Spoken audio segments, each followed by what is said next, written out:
Good morning. All India radio और राज्यसभा के analysis में आप सबों का स्वागत। अगर ऑल इंडिया रेडियो के अंदर न्यूज़ की बात करें तो कुछ भी इम्पोर्टेंट नहीं है। नेक्स्ट देश देशांतर के अंदर लासी का एक रिपोर्ट जो है सर्वे का डिस्कस करेंगे और नेक्स्ट बात की गई है यूएसए के बारे में थोड़ा सा डिस्कस करेंगे। तो चलिए डिस्कशन स्टार्ट करते हैं। पहली न्यूज़ जो है हमारे पास यहाँ पर क्या है, बुज़ुर्गों के बारे में जो है सो उनकी जनसंख्या के बारे में हर 2 में से 1 बीमार है। 60 साल की उम्र से ऊपर वाले 27% के आसपास बीमार से पीड़ित है। ये लासी का रिपोर्ट है, लासी सर्वे, LASI लासी। हाउस होल्ड इनकम जो है सो 2500 पर मंथ है। बहुत दयनीय स्थिति है। कारण एक ही चीज़ हो सकता है, सोशल सिक्योरिटी कम है लोगों के पास, पेंशन का पता नहीं है। 6% लोगों के पास सिर्फ पेंशन है। सोचो क्या हाल होगा।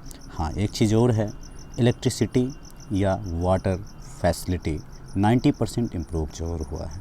कुकिंग फ्यूल जो और ख़राब है। एग्रीकल्चर में सबसे ज़्यादा हैं ये बुज़ुर्ग लोग जो काम कर रहे हैं। और सबसे बड़ी समस्या यह है कि ये जो एग्रीकल्चर में जो बुज़ुर्ग काम कर रहे हैं वो अभी भी काम करने को तैयार है स्वेच्छा से। क्यों? रीज़न आप समझ रहे हो। जाहिर सी बात है, जॉब नहीं है, सिक्योरिटी नहीं है। जो गरीब तबके परिवार के लोग होते हैं, बिज़नेस क्लास के लोग 20% के आसपास हैं। Problems, awareness, social security schemes जो है सिर्फ 30% लोगों को पता है। 2011 के सेंसस के अनुसार जो है 10 करोड़ 30 लाख के आसपास बुज़ुर्ग थे। 3% हर साल बढ़ता जा रहा है। उस हिसाब से आप जोड़ लो, मतलब 2050 तक जो है सो 35 करोड़ होने की संभावना है। अगर प्राइमरी हेल्थ केयर सही कर दिया जाए तो टर्शियरी तक जाते जाते शायद सही हो सकता है। आयुष्मान भारत की एक पहल जोड़ है।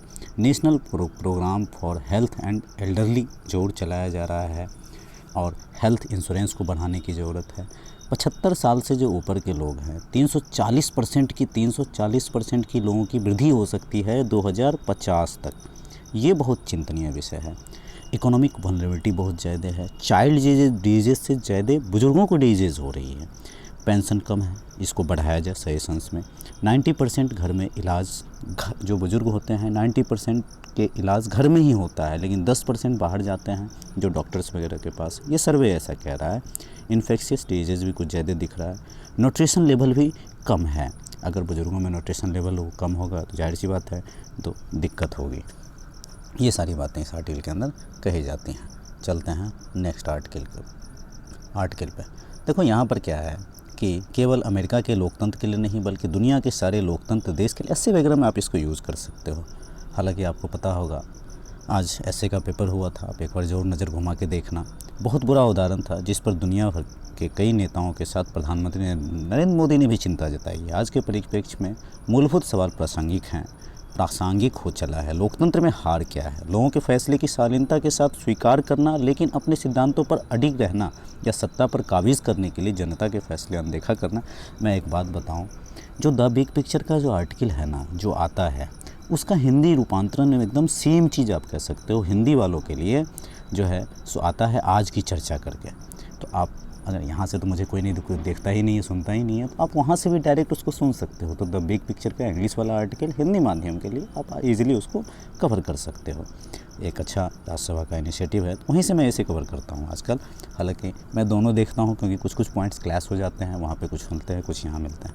देखो यहाँ पे आर्टिकल का सार क्या है, बस इसे समझना है।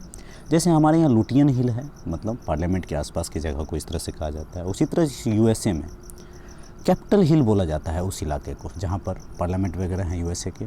इस कैपिटल हिल में यूएसए के ट्रंप के समर्थक लोग जा कर के मतलब उत्पात मचा रहे थे, हाई कर रहे थे, क्योंकि उनका आरोप है कि बाइडेन जो है सो गलत तरीके से जीते। अब देखो डेमोक्रेसी में जो बैलेट पेपर की सहायता से, चाहे इलेक्शन की सहायता से, जिस तरह से भी जीत हुई तो जीत हुई। इस मामले में हमारा भारत बहुत ऊपर है और हम लोगों को, पूरे भारतवासियों को गर्व भी होना चाहिए कि अगर इमरजेंसी का सिचुएशन छोड़ दे तो जिस किसी सत्ता ने हारा है, स्वेच्छा से स्वीकारा है, हाँ हमारी हार हुई है, जनता ने हमें मतलब हराया है और इनको ताबीज़ दी है, मतलब इनको दिया है शासन मतलब आप समझ रहे हो मैं क्या कह रहा हूँ। तो ये कंटेक्स्ट है मेनली। तो यूएसए में एक सैडेस्ट डार्केस्ट कहा जा सकता है और 4 लोगों की मृत्यु भी हो गई। तो जो ट्रंप के समर्थक लोग भी थे ना, वो भी जो है सो अब इस सिचुएशन से उनके विरोधी हो गए, अपोजिशन हो गए। तो यूएसए में भी लॉज हैं, यूएसए में भी कानून है, तो वो भी अपने अनुसार लॉज वगैरह इन्फोर्स करेंगे। हालांकि अभी फ़िलहाल ट्रंप के ट्विटर वगैरह पे बैन कर दिया गया है, कुछ आप नहीं लिख सकते हैं, कह सकते हैं।